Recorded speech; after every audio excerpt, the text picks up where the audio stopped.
in the snowy embrace of terror. It all started when our paranormal research team received an assignment that was to be the pinnacle of our careers. We headed north to find evidence of the existence of the Yeti the snowman. There were 5 of us: me, Alexei, Sergei, Igor, and my best friend, Mikhail. We were full of enthusiasm and confident that we could unravel this ancient mystery. The first week went smoothly. We set up camp at the foot of the mountain, explored the area, and set up cameras. At night, when the cold chilled us to the bone, we gathered around the fire, telling stories and theorizing about the Yeti. Mikhail, as always, was the heart of the company, his laughter echoing through the camp, creating a sense of security. On the 8th day, the weather began to worsen. A snowstorm hit us suddenly, and we were forced to stay in our tents. The storm lasted 3 days. On the 4th day, when the storm finally subsided, we decided to check our cameras.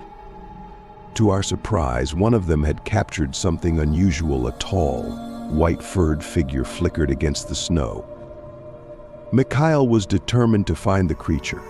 Taking the necessary equipment with us, we ventured deeper into the forest, following the tracks left by the Yeti.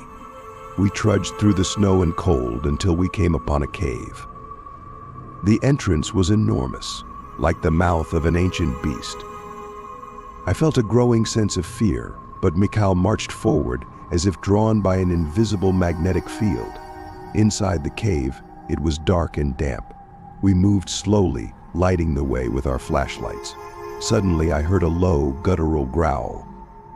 It was not the sound of wind or the echo of our footsteps. Something was there, deep within the cave. We moved further until we entered a large chamber.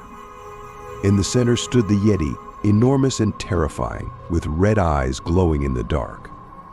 Mikhail took a step forward, but at that moment, the creature leapt at him. Everything happened instantly.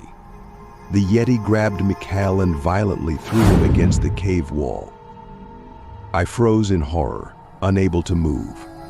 The others tried to distract the monster, but it was too late. Mikhail lay motionless, his eyes closed, face pale. The Yeti turned to us, and I saw in its eyes not just an animal instinct, but something more sinister, almost human. We ran, fleeing the cave without looking back. Only one thought pounded in my head: escape. We reached the camp, breathing heavily and trying to process what had happened. We had lost a friend, and that horror would stay with us forever.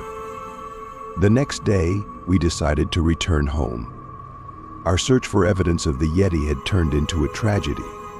Mikhail was gone, but his sacrifice would not be forgotten. On the way back, I couldn't shake the feeling that we were being followed. The Yeti was not just a myth. It was real, and it was protecting its territory. This story changed me forever. Every time I close my eyes, I see Mikhail's face, his final moments. Since then, I no longer seek monsters in the dark. I know they exist, and sometimes it's better to leave them alone. Afterward. Upon returning to civilization, I wrote this story as a warning to others. The Yeti is not just a legend. It exists, and if you decide to go searching for it, be prepared to face true horror.